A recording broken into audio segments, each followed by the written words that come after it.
Welcome to UpFront with the Superintendent, a monthly program produced by the Hanover County Schools. I'm your host, Ann David. Each month here on UpFront, Superintendent of Schools Dr. Tim Markley joins me to talk about district-wide issues, accomplishments, and programs, as well as to answer some questions from you, the parents, and our viewers. This month, we'll have a special guest, Ms. Kristen Jackson. She's Director of the Student Support Services. New Hanover County Schools has a new anonymous reporting app. See Something, Say Something. She will tell us about the app and how it's helping our students and the school system. But to start off, we'll have Dr. Markley join us for a few questions. Welcome, Dr. Markley. Welcome. As you probably have guessed, the number one question from our parents is the bus driver situation and bus routes. Can you kind of give parents an idea of this is not just our county's problem and that it's a nationwide problem and some things that are proactively being done to help this?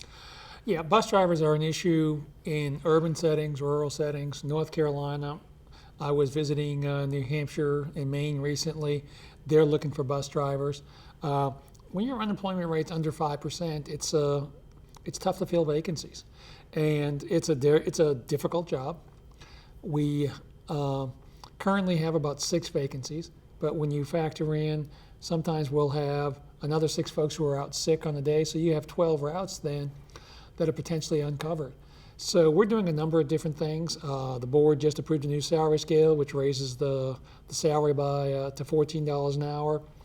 We're doing some things with early hiring with bus drivers. Part of the problem is we don't certify our drivers. Only DMV can do that, and that's a small pipeline sometimes. So that can take some time, and it's a 6-week process from wanting to be a bus driver to actually driving that first bus route.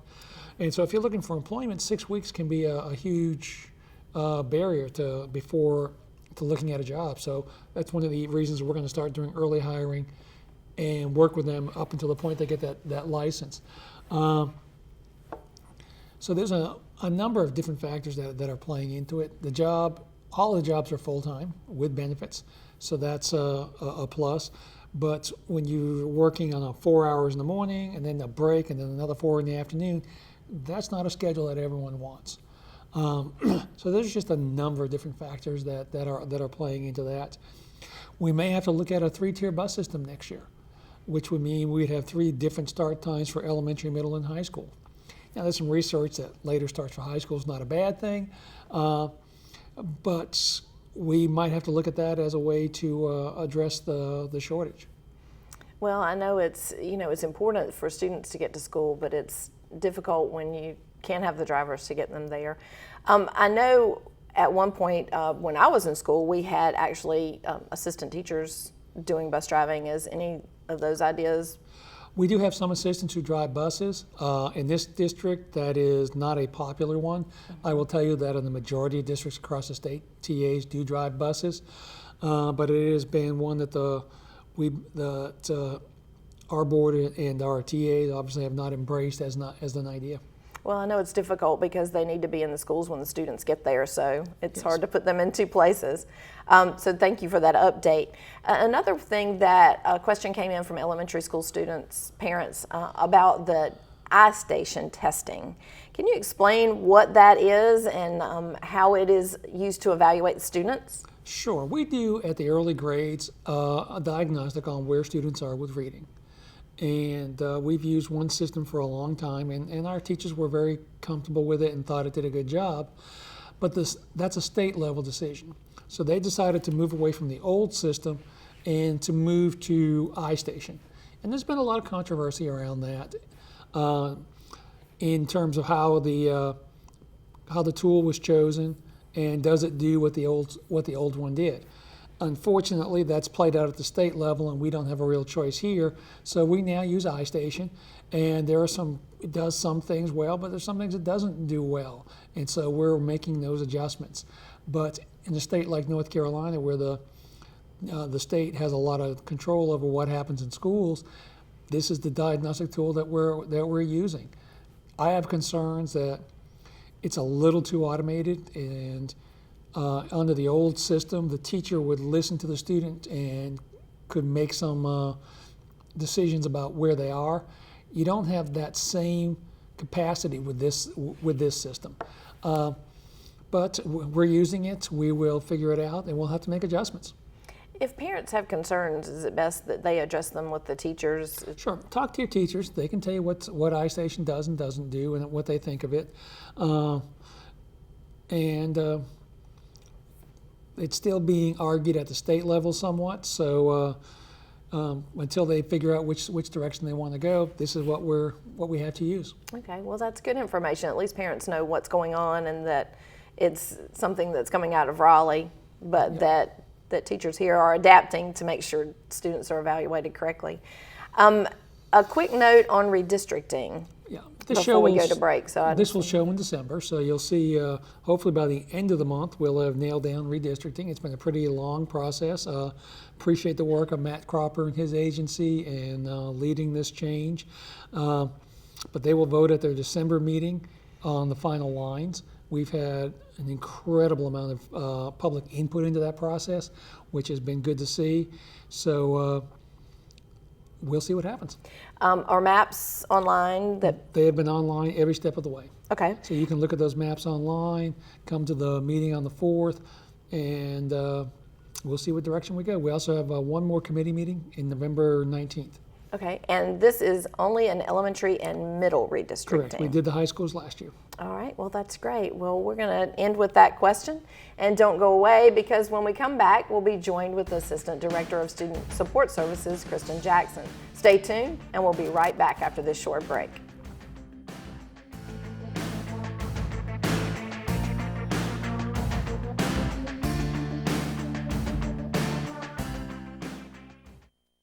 I'm a bus driver. I'm a bus driver. I'm a bus driver. Wouldn't you like to be a bus driver too? New Hanover County Schools is now hiring individuals to be a part of our elite core of school bus drivers. That's right. You can work full-time, part-time, or serve as a substitute bus driver. New Hanover County Schools offers competitive wages, flexible hours, and state benefits. Best of all, you get to work with the greatest kids in the world. We need you! Contact us today to join the next free commercial driver's license class. New Hanover County Schools is an equal opportunity employer.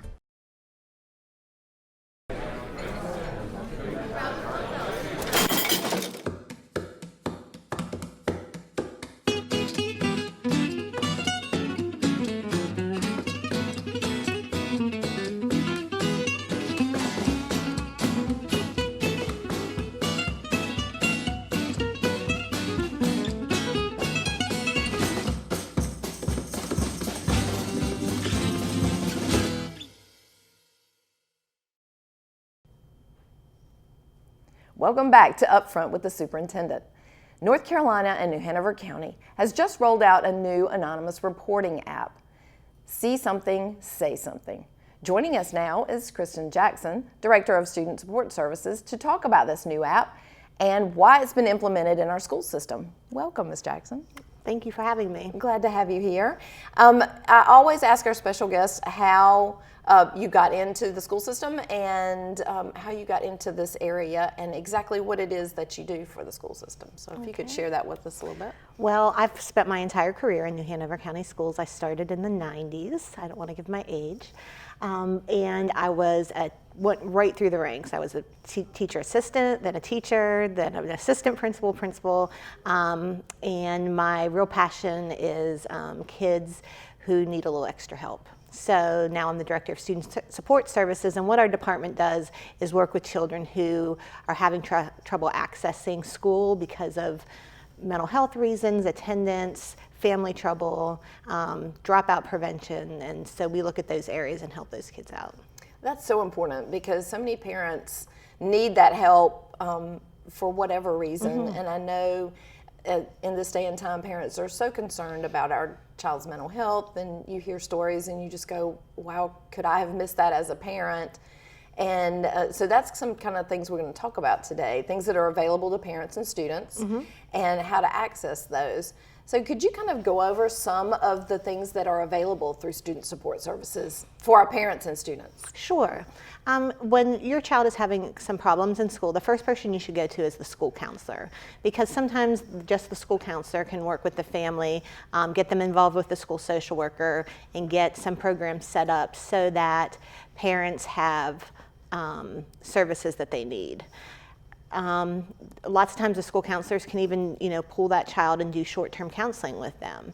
But if the parents need a little bit more, we have school-based therapy in almost every one of our schools. So school-based therapy is where we work with outside agencies to come into the school and actually do therapy, individual and family therapy in the schools with the children during school time. So instead of having to leave your work, pick your child up, take them to therapy, bring them back to school, and you miss a couple hours of work and they miss a couple hours of instruction, we have these therapists that are in the schools that will actually pull your child out during non-instructional times to do therapy with them. It's nice they're integrated into part of the school, and the teachers and the therapists can actually consult and talk about what's best for that child. So that's in almost every elementary and middle. It's in almost every elementary school. It's in every middle school. And then at our high schools, we have the WHAT clinics through Coastal Horizons. And the WHAT clinic stands for Wilmington Health Access for Teens. And that program provides not just mental health, but physical health. And a lot of our parents don't realize that they can do their physical health appointments there. So if your child is at school, like mine, who has a driver's license, and he calls and the nurse says he's sick, he needs to go home, I can send him to the WHAT clinic with permission, and he can be seen, and if he needs a strep test, they can do that there. If he needs an antibiotic prescribed, they can do that there. Right on campus? Right on campus. Well, I knew that they had started this a couple of years ago, but I didn't know to what extent. So that is very helpful, especially with so many parents working. Exactly. And also, if your child needs some appointments and you give permission, they can do that there. They do physicals. They do a lot of mental health assessments. So if your child needs help and they're in high school, they can get therapy right there at the WHAT clinic. Now, I know the big thing that most parents ask about is, what do they look for? We as parents can probably go over the top sometimes and be overly concerned about every little thing our child does. What are some things that will help parents know what to be alarmed about and what not to be concerned about? So usually the first signs are isolation. If your child withdraws from the family or from friends, that's a huge sign. Lots of times you'll see some eating problems, not wanting to go to school, changes in grades. And then I think the hidden is the social media. Lots of times kids will say things on their Instagram or Snapchat that they will not say out loud. So we still encourage parents to be aware of social media and see what their kids are putting out there, because that's where they get very honest. And I know that's probably easier with elementary school students, but how do you manipulate that with middle school students and then high school students who are far more secretive, I would believe? It is, but we still encourage parents to have access to their child's phone or have some type of app that takes, that there are apps you can buy that will monitor social media for you and alert you if your child puts up something that is alarming. But you have to have access to their accounts. And we all know that they say they have more than one account, so you just have to, be truthful with your kids and be honest and open and say, I'm doing this for your good. But yeah, it's difficult. Is there any particular grade that you see concern with mental health more than others? There is. We usually get an influx of referrals in the 4th and 5th grade as they start to mature. Of course, a lot in middle school because their bodies are developing, so their chemistry gets different. And that's where you might see some behavioral problems or mental health problems start. And then early adolescence is a big onset for mental health problems. So 16, 17 years old, if a child is going to have adult mental health problems, lots of times that's when you'll see those onset. Well, that's good to know. And, do the symptoms that you've described vary between someone who may have suicidal thoughts or someone who may be involved in drugs or alcohol versus more violent tendencies to other students? Is there a separation between those kind of categories? It's hard to say, because lots of times the reason the kids are using substances is because they are having thoughts of harm to self or others, or because they're having their mind seems chaotic because of a mental health disorder. So it's hard to say what the difference is in the symptoms, and that's why we refer them out to professionals who can actually, find out, is it a substance issue, is it a mental health issue? Okay, so but those are kind of the trigger signs for issues in general that we should look The withdrawal is a huge one. If they're not talking to their friends, if they're not talking to the family, if there's a real change in personality, that's a huge sign. Are you seeing an occurrence of one condition more than others? Are you seeing more drugs and alcohol, or are you seeing more depressive What we're seeing symptoms? is anxiety. Our kids are very anxious. And I think that is well reported in the news. A lot of it is the pressure we put on them in school. It's their ability to want to perform really well. It's their ability to be in touch with their friends all the time. So if you have to look like you're cool all the time on Facebook and Instagram, that's a lot of pressure. The likes and the comments, they're bombarded all the time with feedback from their friends where, if we wanted to hurt somebody's feelings, you either had to write a note or say it to their face. Oh, yeah. But now they can say it, there's strangers that will say stuff to them on social media, and that's really anxiety producing for the children. So they really feel like they're on stage all the time. Well, and that leads us into the new program, the See Something, Say Something. Yes. Can you describe how that is helping to be proactive with some of these things? Right. So the Say Something app is a state rollout. So we were one of the first to do it. It is through Sandy Hook Promise, which is a group of parents that after the Sandy Hook tragedy have been lobbying for safer schools. And this app allows the children or parents or anybody in the community to anonymously report tips such as suicidal ideation, someone who's planning a violent attack, bullying and harassment. We're getting lots and lots of reports.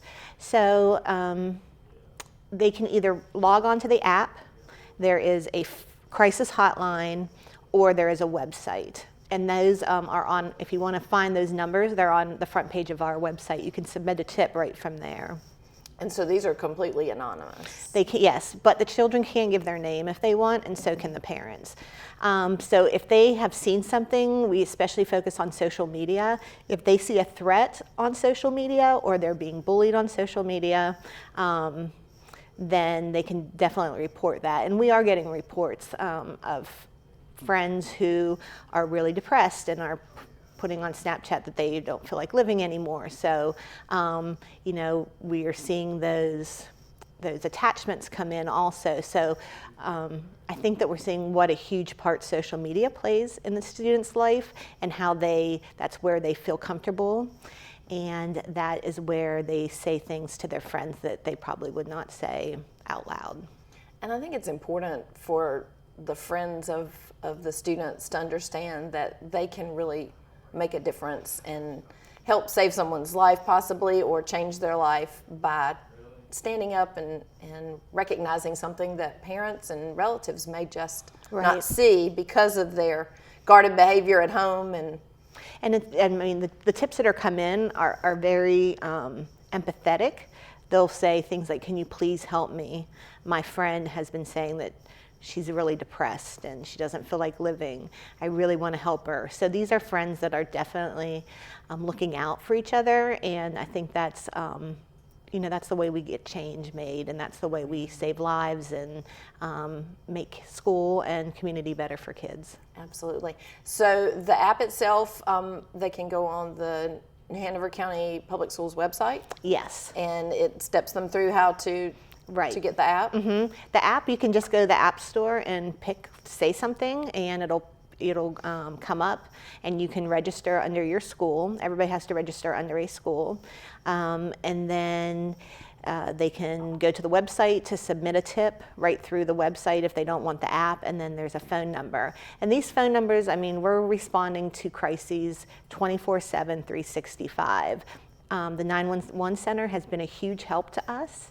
They are also involved in the training. So when if a child is in imminent danger, whether they have taken drugs and overdosed and somebody's reporting it, or they are at risk of harming themselves, if it is an imminent threat, the lead team gets called, which I'm a part of, the principal gets called, and 911 gets called, and they are dispatched immediately with the help of the school system, maybe giving some information on demographics or where the child lives. But so if there's a difference between, we do the life safety tips, which is we respond immediately, and then there's other tips which we respond to during school time. Well, that sounds like a very valuable step towards taking care of our students and making them safer and protecting them from harm. So I appreciate you coming. Is there any passing thoughts that you would like to shed with parents as you leave us today? Sure. I would just love for them to go to our website. We are currently updating all our mental health services on there, and they should be up within the next week with the referral forms right online there for the different schools. And also there is parent information about Say Something on our homepage. Thank you so much. I Thank appreciate you being with us and helping us help our students. Now don't go away. We'll return in just a few minutes with some more topics to discuss with Dr. Markley. Stay tuned. We'll be right back.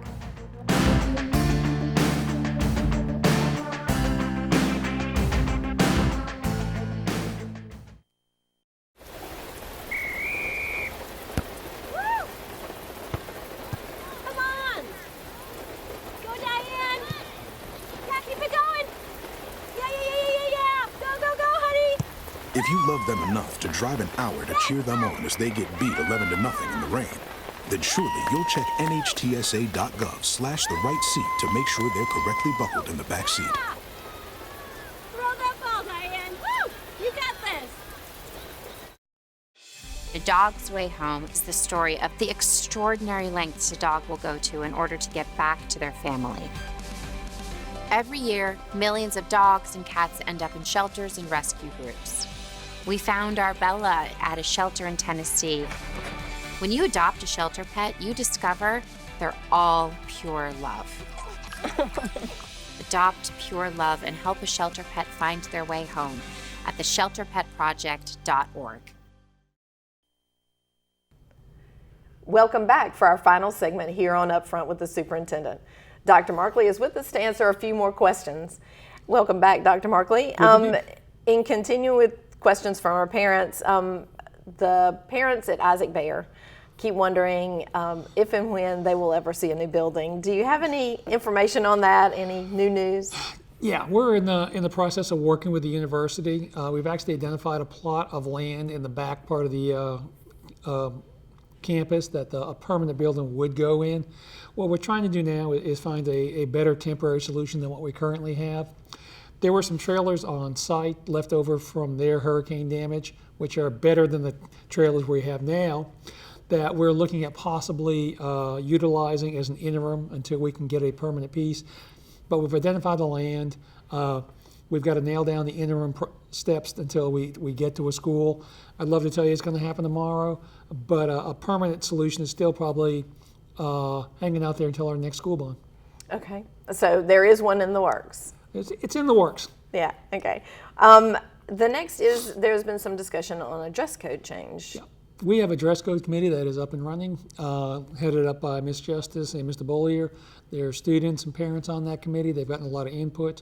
They're at the process where they're about to recommend some changes to that policy, making it more gender neutral. It's not a huge change from what we currently have, but it's an updating of that policy.